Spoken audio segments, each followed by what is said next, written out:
E aí galera, beleza? Bem-vindos aí a mais um vídeo no canal. Esse vídeo aí para comentar mais um jogo que é complicado, né? Corinthians acabou perdendo de virada aí para a equipe do Água Santa, né? Jogo em Diadema, primeira vez que o Corinthians vem jogar em Diadema, né? E acabou perdendo de virada com um jogador a menos. E foi um jogo que o Corinthians criou mais com o Água Santa, mas o Água Santa foi mais eficiente, né?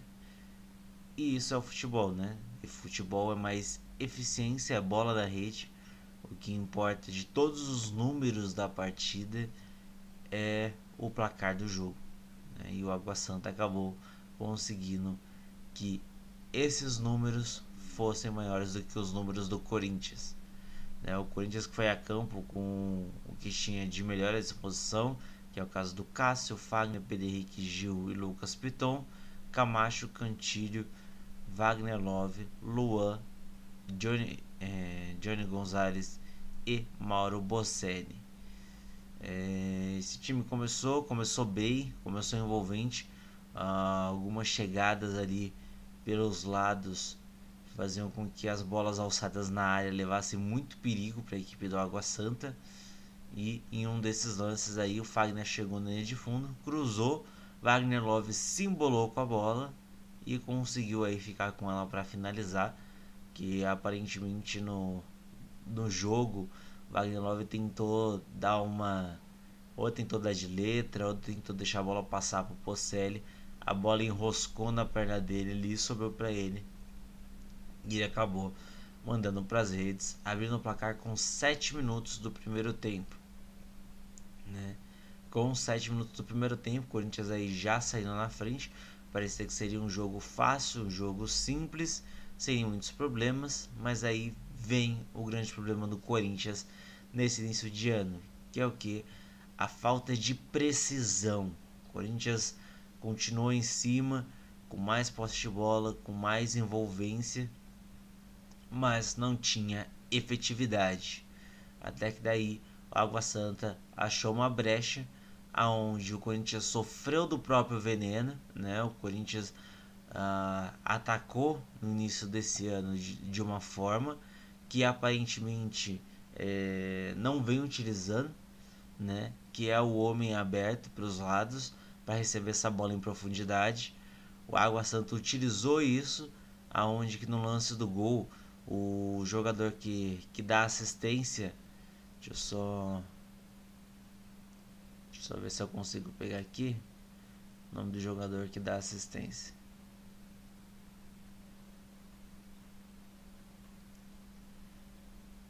Pegar aqui rapidinho. O Dadá. O Dadá ele tá aberto atrás das costas do Lucas Piton, né? O tempo todo ele tá aberto, o início da jogada inteira. Ele tá ali sozinho. E de fato é o que o Corinthians já fez no início da temporada, deixar o jogador livre aqui, né? O ataque da equipe do Água Santa veio do meio para a esquerda do ataque, ou seja, para a direita da defesa corintiana. E do lado esquerdo tinha o Dadá sozinho aqui. O Piton acabou seguindo a linha de marcação, a linha de cobertura, mas não prestou atenção que tinha um homem às suas costas, né? E na hora do cruzamento aqui da esquerda, a bola foi cruzando na área e chegou no Dadá, que quando o Lucas Piton já percebeu, já não tinha mais o que fazer. O Dadá já chegou batendo de chapa para o atacante da equipe do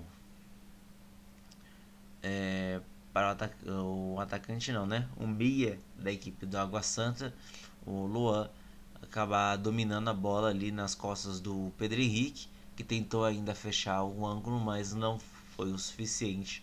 E o Água Santa saiu do primeiro tempo com um empate.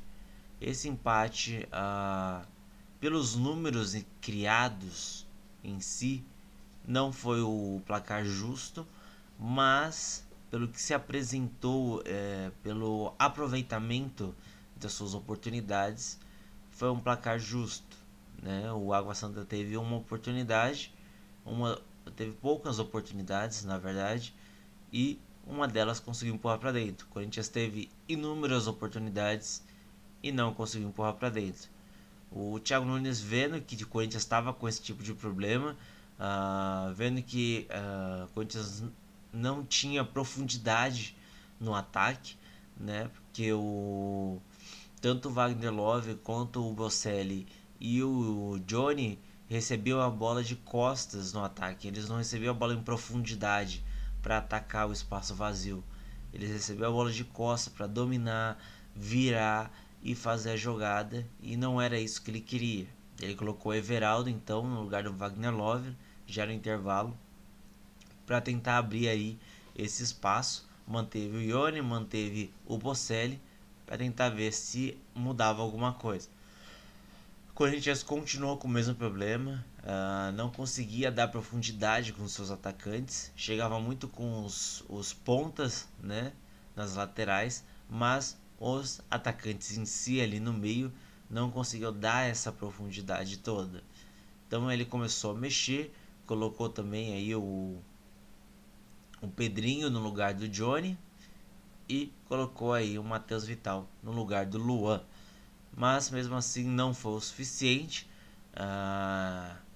Ali quase no final da partida, um contra-ataque que a equipe do Água Santa tentou armar acabou ali na dividida, o Camacho acertando o jogador da equipe do Água Santa, recebendo um segundo cartão amarelo, sendo expulso ali. No mesmo lance estava o Pedrinho, mas eu acho que o Camacho se precipitou um pouquinho, ou talvez ali ele imaginou que não teria uma cobertura o suficiente, quando estava meio que desmontado ali. Tanto que nesse lance estava ele e o Pedrinho quase junto ali, batendo cabeça na jogada. Se o Pedrinho fosse um pouco mais malandro, como ele não tinha cartão amarelo, poderia ali ter ele feito a falta, né? E não renderia a expulsão do Camacho. Não teve esse cacuete, né? De um jogador mais experiente, de matar a jogada para não sair o contra-ataque. E o Camacho teve que fazer isso. E nesse buraco deixado pela saída do Camacho, né? Porque daí você teria o Pedrinho, que seria esse cara centralizado, só o Cantilho mais atrás, Pedrinho centralizado, o Everaldo e o Matheus Vital. Ou o Pedrinho jogando aberto e só o Matheus Vital centralizado ali. Então ficou uma lacuna do lado do Cantilho, e nessa lacuna ali, aos trancos e barrancos, o jogador do Água Santa conseguiu ir levando a bola de qualquer forma para dentro da grande área da equipe do Corinthians, bateu no cantinho e fez o gol da vitória do Água Santa já nos acréscimos aí do segundo tempo. Há possibilidade de ter havido aí um toque de mão do jogador do Água Santa, mas você não ser eficiente o suficiente para conseguir mandar para as redes a chance que você criou e só questionar um lance específico, enquanto a outra equipe teve poucas oportunidades e conseguiu fazer os 2 gols. Então, como o Thiago Nunes falou, o Corinthians criou muito, teve muitas possibilidades. Antes de sofrer o gol, teve muitas oportunidades de fazer o gol e não aproveitou. O Água Santa foi lá e aproveitou as suas que teve. Os números do jogo vão deixar bem claro isso aqui, onde o Água Santa deu 5 chutes, criou 5 chances e apenas 2 foram no gol.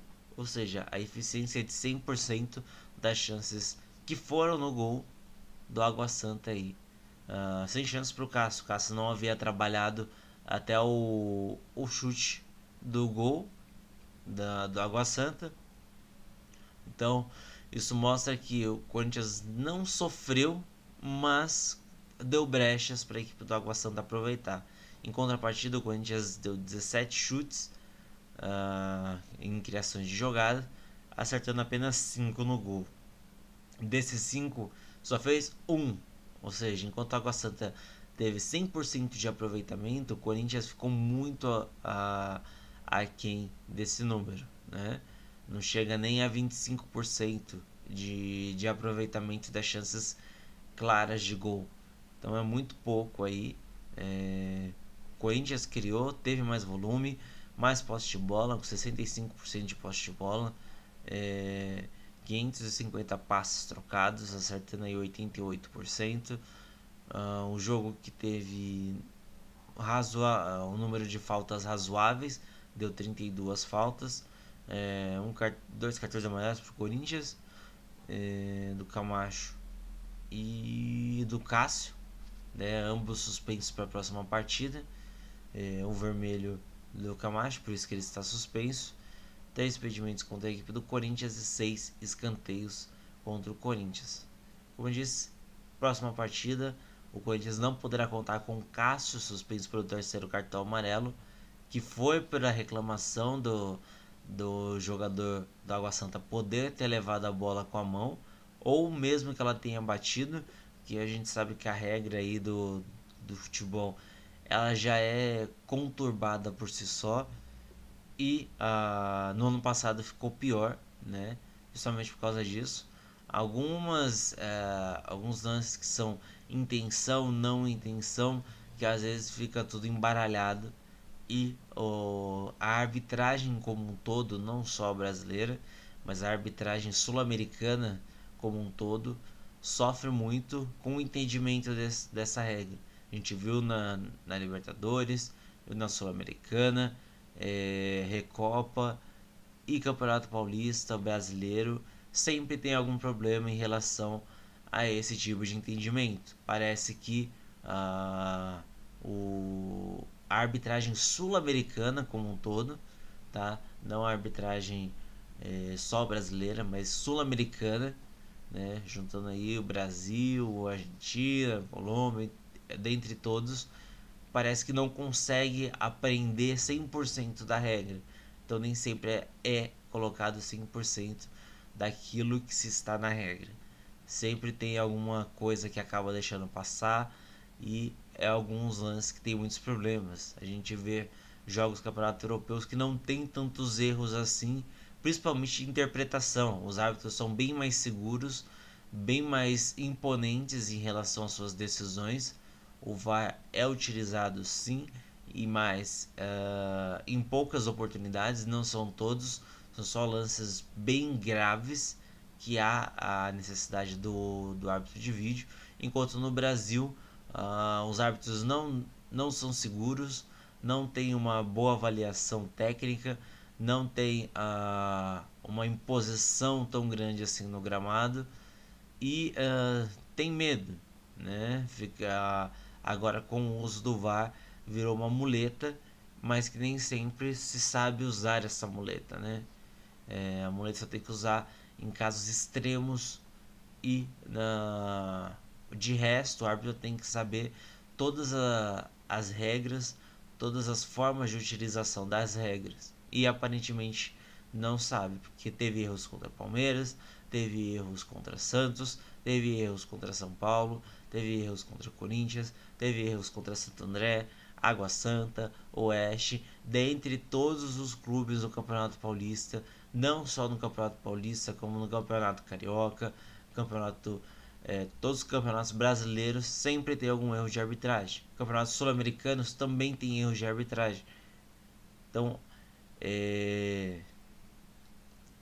essa parte, né, da arbitragem sul-americana tem que ter um aprendizado muito mais forte, né?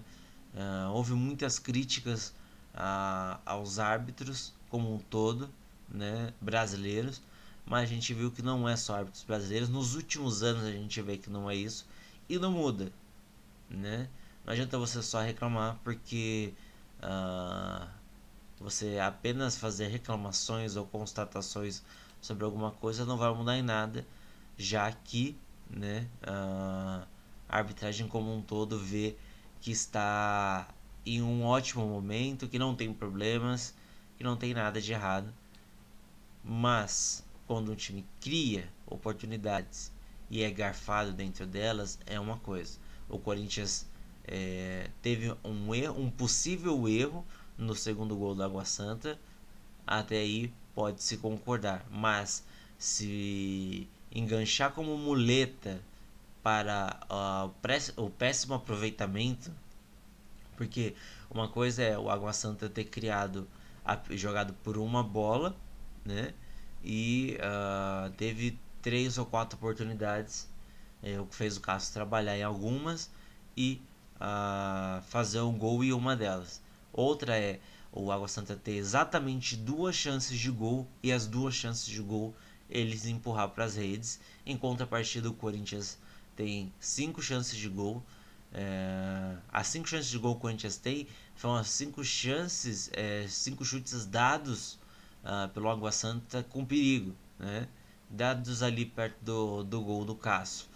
Isso foi o número de chutes dados pelo Água Santa ali perto do gol do Cássio. Foi o tanto de gol que o Corinthians acertou no gol. E teve 17 criações de jogadas ali que geraram um chute. Então o Corinthians criou muito mais com a Água Santa, mas mesmo tendo jogadores de mais qualidade que a equipe do Água Santa, não menosprezando, eles não conseguiram ser tão eficientes quanto os jogadores do Água Santa. Isso são jogadores mais renomados, jogadores com uma qualidade maior e mesmo assim não foram eficientes.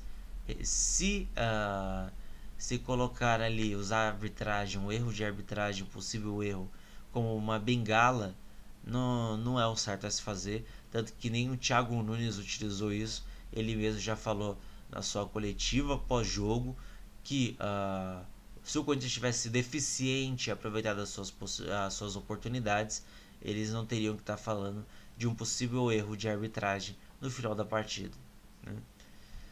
Algumas notícias aí da semana do Corinthians antes dos jogos, que o Corinthians emprestou aí o jovem goleiro Felipe, que vinha treinando aí como terceira opção para o gol da equipe do Corinthians para a equipe do Paraná até o final dessa temporada. Ele tem 22 anos, né? Ele já apareceu no bid. E o Corinthians aí apresentou o Ederson, né? Ederson é o 6º reforço da temporada corintiana, tem 20 anos, né? Ele terá um contrato válido até janeiro de 2025, ou seja, são 4 anos aí de contrato basicamente. Corinthians que vem aí se reformulando, se reforçando com alguns nomes. Para esse setor aí o Corinthians já tem o Camacho, Cantilho, Richard e Gabriel. Agora tem o Ederson como mais uma opção, né? E eu acho que com a chegada do Ederson, não sei assim ao todo como ele joga, né? Não cheguei a acompanhar muito esse jogador, mas, né, há a possibilidade aí de que o Richard não continue. Se ele for um jogador mais com mais, como eu posso dizer, com mais dinâmica, assim como o Cantilho e Camacho, o Richard aí acaba perdendo espaço na equipe do Corinthians.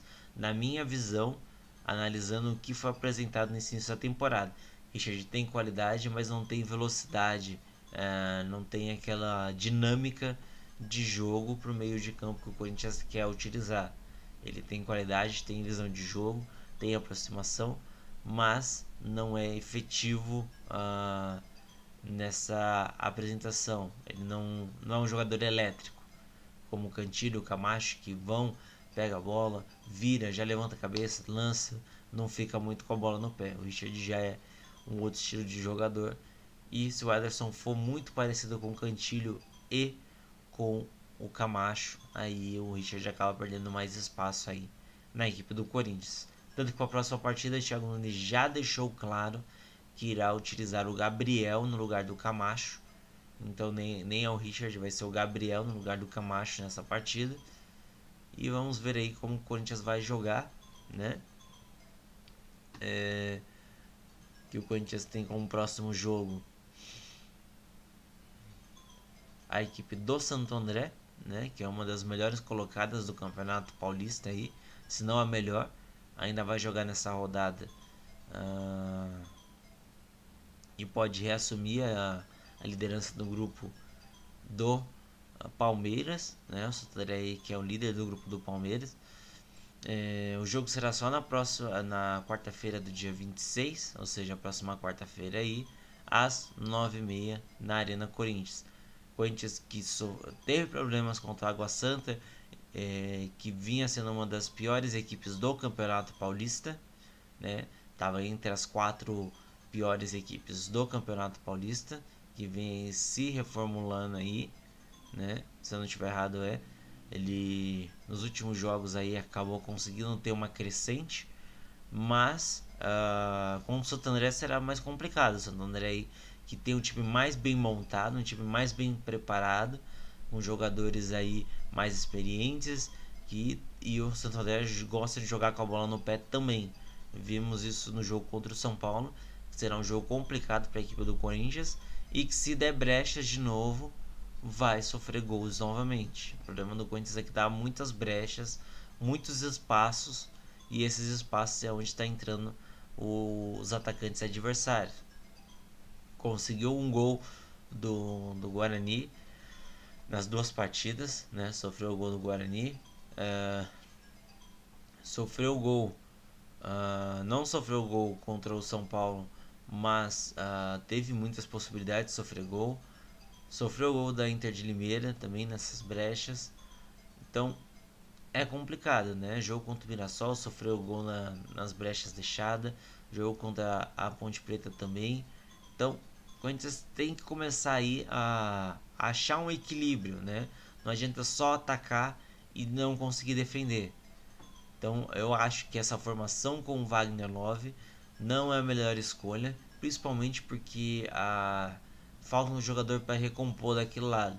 O Wagner Love, ele não é um marcador, né? É um cara que vai recompor o espaço, mas não é um marcador. E eu acho que um ataque com Johnny e o Janderson, o Johnny Everaldo, pode render um pouco mais de proteção ali nas laterais, onde os dois podem ajudar muito a defesa do Corinthians.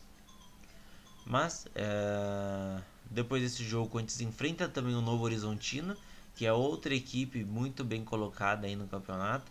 É o terceiro ali, um ponto atrás da equipe do Palmeiras, no grupo do Palmeiras também, no sábado seguinte, no dia 7/3 às 7 horas.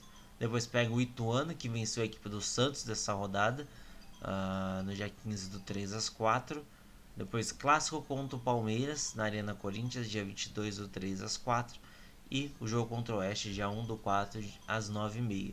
Esses são os jogos que estão listados, né? E é os jogos que encerram aí a primeira fase do Campeonato Paulista. Corinthians, que só tem o Campeonato Paulista agora, nessa sequência. Em teoria está sendo beneficiado pela eliminação na pré-Libertadores, já que terá um tempo aí para trabalhar um pouco maior, né, sem muita pressão, como as outras equipes, que tem aí uma alternância entre fase de grupos da Libertadores e o Campeonato Paulista. Isso pode ajudar o Corinthians, e o Corinthians pode chegar mais bem preparado para disputar esse título paulista, que pode ser disputado não contra os grandes, mas sim contra esses pequenos que vão dar trabalho, como é o caso do Santo André, que está no grupo do Palmeiras devido a essa divisão aí de competições. O Santo André pode ter uma grande diferença, uma grande, como que posso dizer assim, pode estar um degrau acima aí para a classificação para a próxima fase, né, já que só tem focos no momento no Campeonato Paulista. Então são os times que vão brigar para passar a próxima fase. O Corinthians é um deles que vai brigar nessa próxima fase do Campeonato Paulista. Já os outros grandes, como ainda estão na Libertadores, diretamente na fase de grupos, eles terão essas divisões aí de atenções, e que pode aí abrir uma brecha para o Corinthians se dedicar somente ao Paulista e conquistar aí o seu 4º título consecutivo. Se você concorda ou discorda, deixa aí nos comentários que eu estarei lendo e respondendo a vocês. Deixa a sua opinião. Eu respeito a opinião de todos, você pode colocar aí que eu estarei lendo e contribuindo aí com a sua resposta. Se você é novo, veio por esse vídeo, se inscreva aí embaixo no canal, ative o sininho para receber as notificações toda vez que chegar um vídeo novo. E vamos aí aguardar até a próxima partida, até a próxima quarta-feira, jogo na Arena Corinthians, Corinthians e Santo André. Depois do jogo aí tentarei fazer o pós-jogo. Se caso não tiver, se caso der, lanço aí no dia seguinte, se não só na sexta-feira, tá? Como hoje, todos os jogos foram no sábado, então tô lançando aí no domingo, 11 horas de carnaval aí. Então, se der, eu lanço na quinta-feira, se não só na sexta-feira mesmo. Agradeço muito a atenção de todos vocês, muito obrigado mesmo por acompanhar o conteúdo e até o próximo vídeo. Tchau, tchau.